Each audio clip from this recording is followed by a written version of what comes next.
Hello everyone and welcome back to another brand new GB Bikes video. Now today is probably my most requested video over the last 6 months to a year, and it's essentially how do I know what to change when I have understeer, oversteer, like snapping on braking, if I'm spinning a lot on corner exit. Essentially it's kind of a breakdown of how to fix certain things in the setup window. Now I've made a video previously explaining everything in GB Bikes setups down to what front compression does, rebound, how the stiffer springs affect the bike. Now I felt that video was maybe too advanced for some people. They just wanted, I have understeer, what do I change, that kind of video. So today's video is going to be a bit more like that.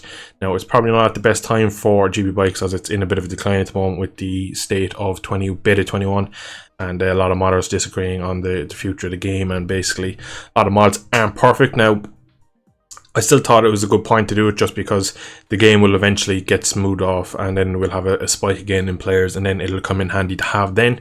So we're going to jump into the setup window in a second, but we're going to just basically try and diagnose what causes understeer, oversteer, if a bike is soft, stiff, basically kind of just give a rough note. It's not going to be perfect because everybody ride different, everybody's mods is different, so it'll work slightly different for everything, but it's just a decent baseline that you can kind of put into practice yourself, and then you'll start to learn things yourself by using the tool, and just then you'll start to understand that goes, oh, if I do this I usually get a bit of understeer, but on this mod it doesn't, so maybe I can try it backwards and then it can work. So there is unfortunately ways like that in GB Bikes where one thing will do one thing on another mod compared to what I'll do on this mod. So again, with it being a mod generated game, pretty much everything you have to take with a bit of grain of salt, but at least in this you'll have a decent baseline to understand the main things, because most mods I ride, my setups aren't a million miles off. I kind of go the same direction depending what the issue I have with the bike is, so for the most part you can kind of follow this to a T, and you'll get a decent idea of what you need to change to fix things. Now we're going to jump into the setup window and we're going to start with tyres. So we are here at Brands Hatch in the pit lane. Now the first thing you want to know for tyres is your air temp. So best thing to do every time you're making a setup, whether it's just for a testing day or league racing, go out, do 6-7 laps in a row, try and keep yourself rubber side down, not crashing. Come back into the pits. Now what I'll just do, just go to track and I'll come back, and you see now the game has seen that I've done a session. Essentially I've done an outing. Now obviously everything is exactly the same. I haven't used any the tire temperatures, pressures haven't changed because I just literally went to the pit and came back, but it's basically saved in this window. So if you go out and do 6, 7, 8 laps, you'll see your pressures here, or your temperatures here will change. Now you'll get an idea of what your temperatures will be from the GB Bikes mod. So for example, this is the British Supersport R6.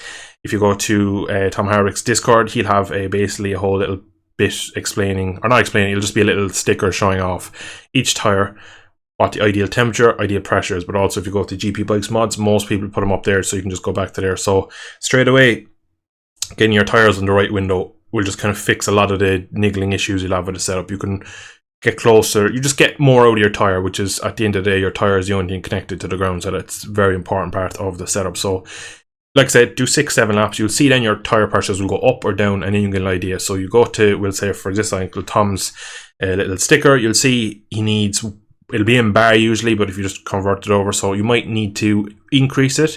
So you'll see here what your actual live on track data is. So again, we'll just say for argument's sake, the ideal pressure for this is like 36.5 psi. So after a full run, I'm down that far, I'd want to increase it by 2 psi. So I've gone up to this, and then again go do another 5 laps and come back, and I say then this time it's slightly too high, bring it down and just try and get as close as possible. Now you're never going to get it bang on. You can usually get it within 0.2 of a psi pretty comfortably, but getting that last bit, because the track as it rubs in, everything kind of changes. So main thing is just get it in the window. Usually when you have your tire pressures right, the temperatures will follow.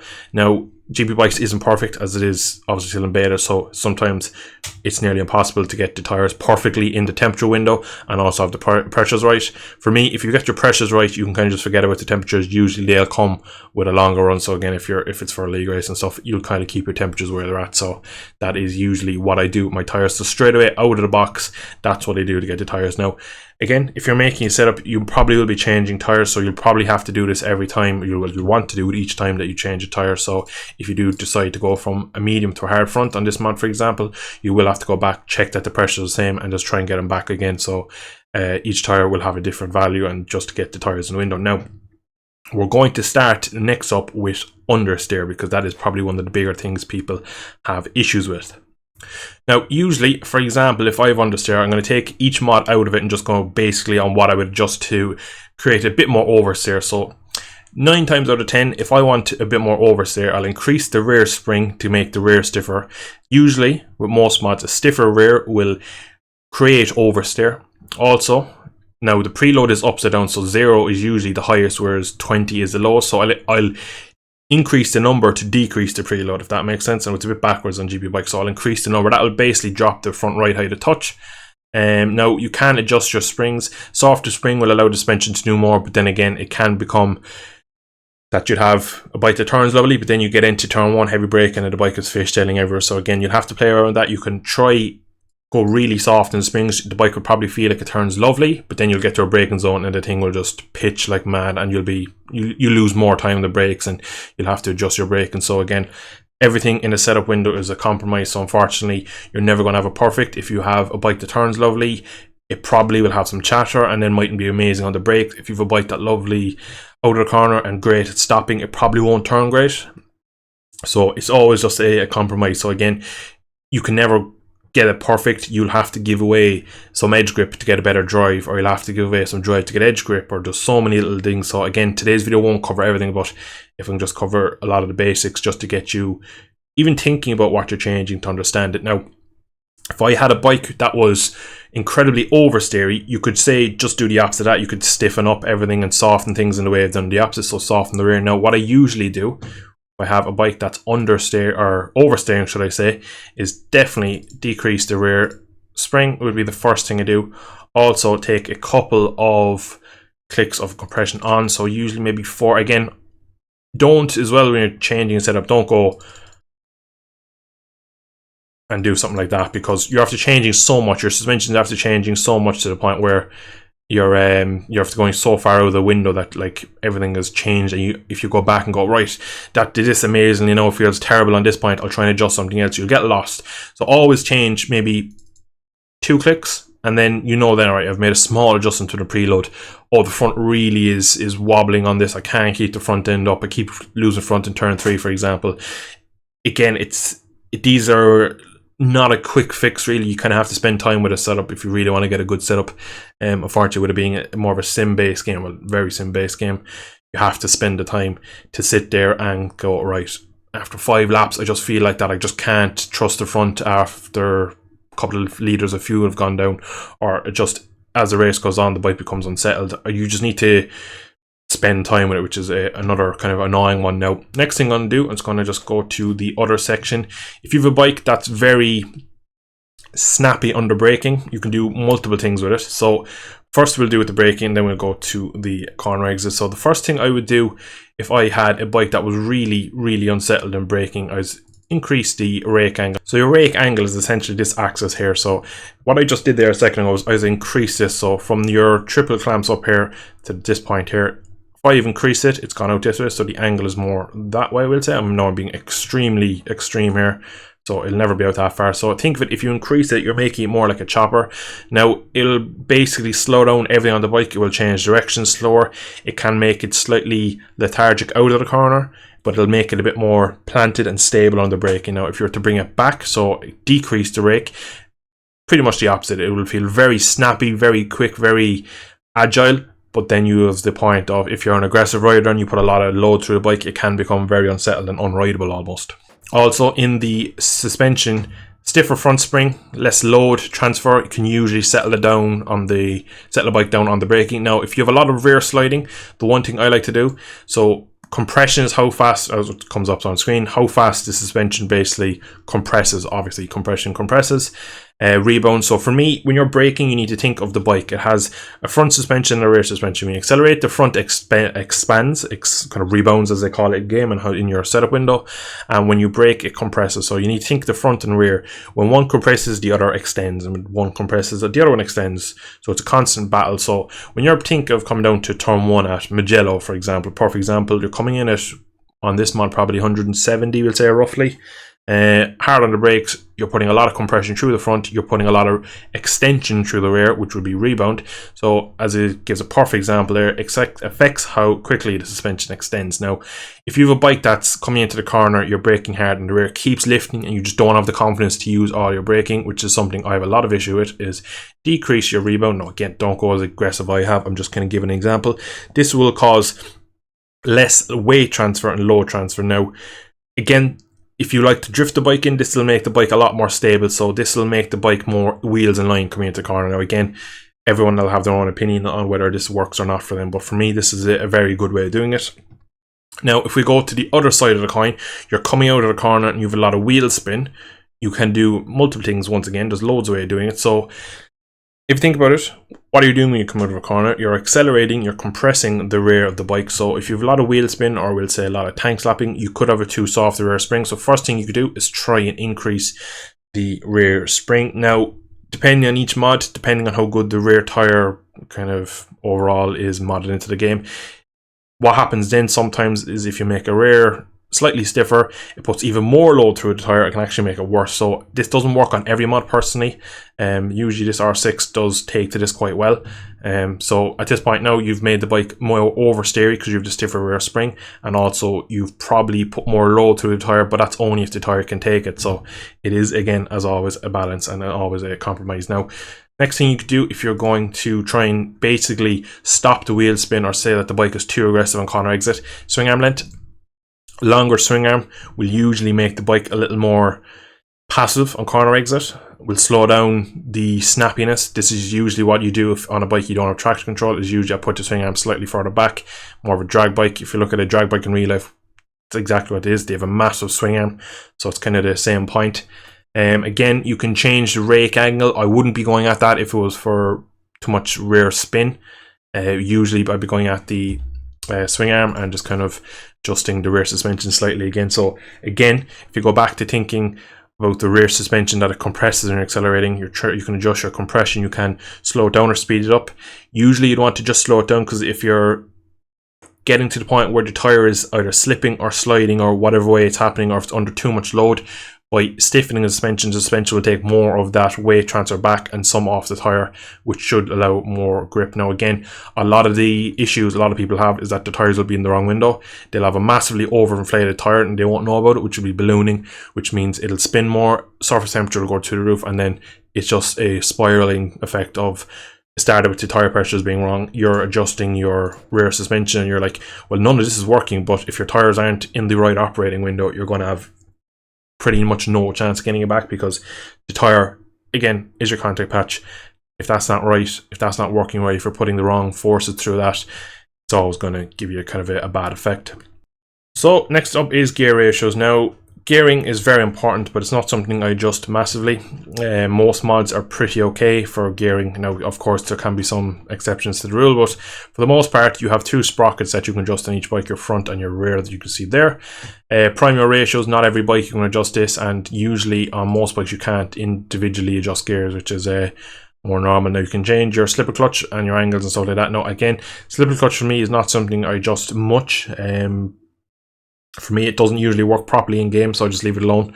A lot of people adjust it and change your ramp angles on your pressure plate and stuff. Personally, I never feel any difference. It's the one thing in the setups that I always think I keep changing and I just don't get any benefit or negatives of it, so I just kind of leave it alone, because for me it doesn't seem to do anything. But if you're gearing and you think, basically when you're doing your first 5-6 laps at the start to get your tire temps up and get an idea of roughly where your tires are, just think to yourself when you're doing a few laps, wherever it may be, what track, when you get to the pit straight or the back straight, are you hitting the limiter on 6th? Do you feel like when you shift to 6, is it kind of just sitting there not pulling?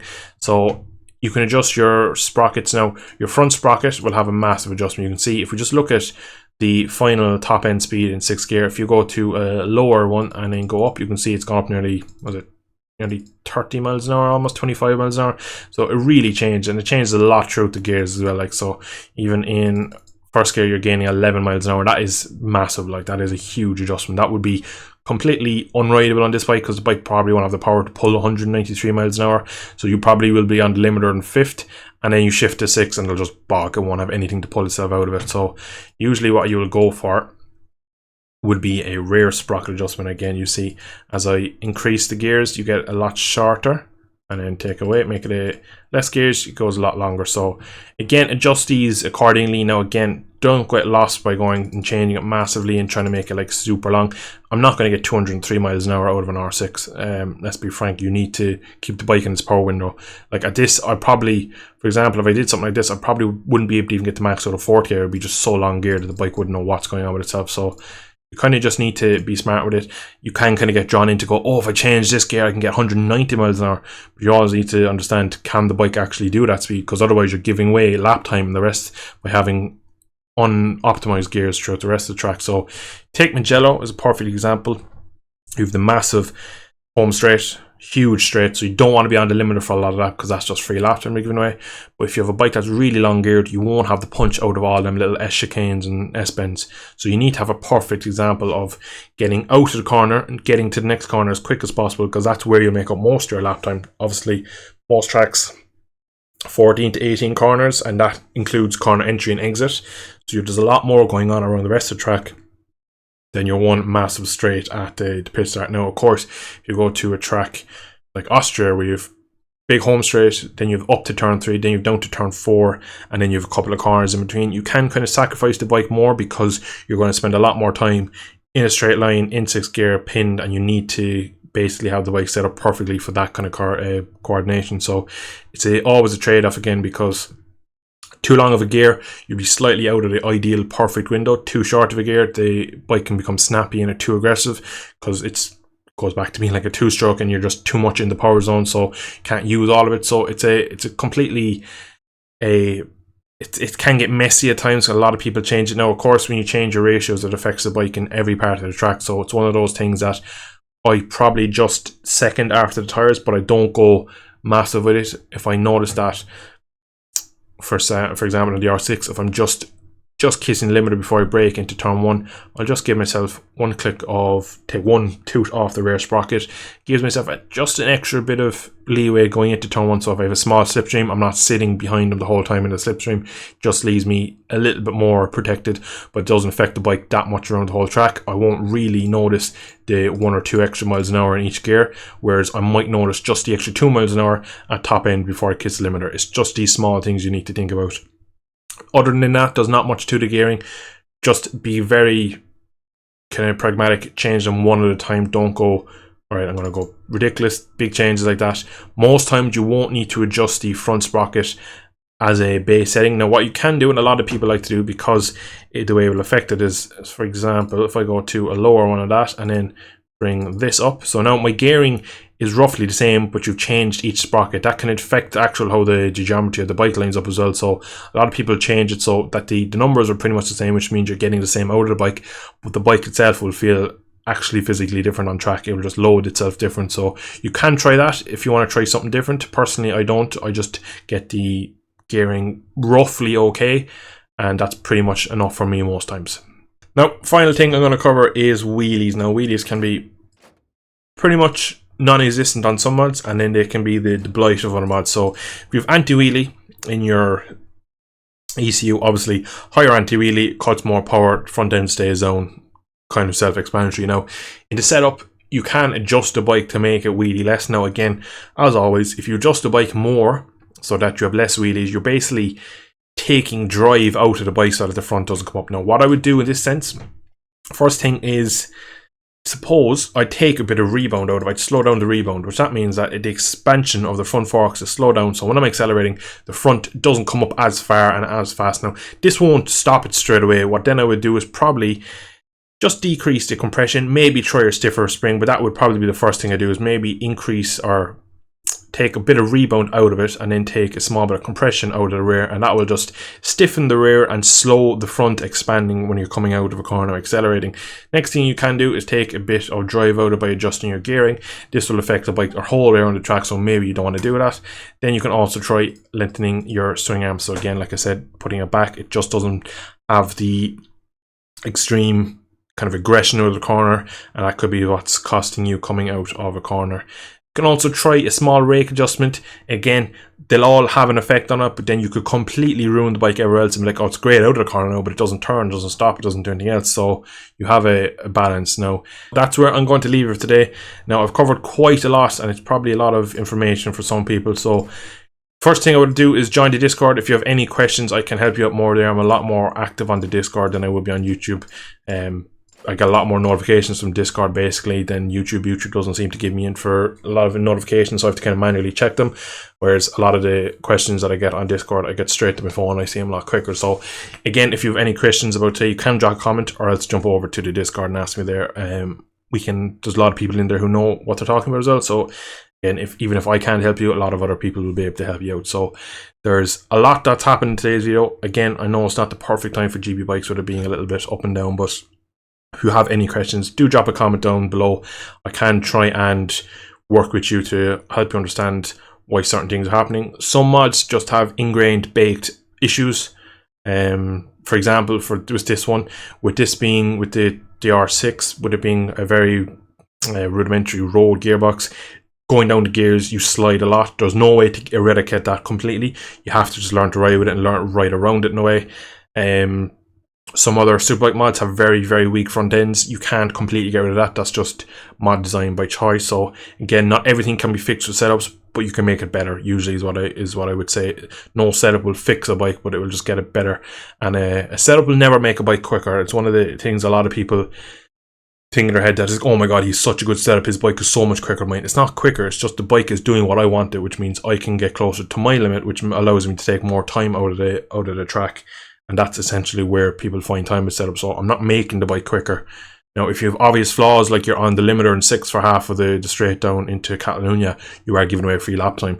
But in the most part, a setup will just make the bike more predictable to the rider. It will allow you to get closer to your physical limit as a rider, and that usually will cause lap times to come down. Now, of course, it's not a perfect science. Everyone will have a different riding experience with these settings, but just let me know how you get on. I'm going to end it there. My voice is about to go. I've talked for so long. Thank you for all for watching. Again, as always, like, subscribe, all that good stuff. Join the Discord. Thank you for watching. See you in the next video. Have fun. Slán go fóill.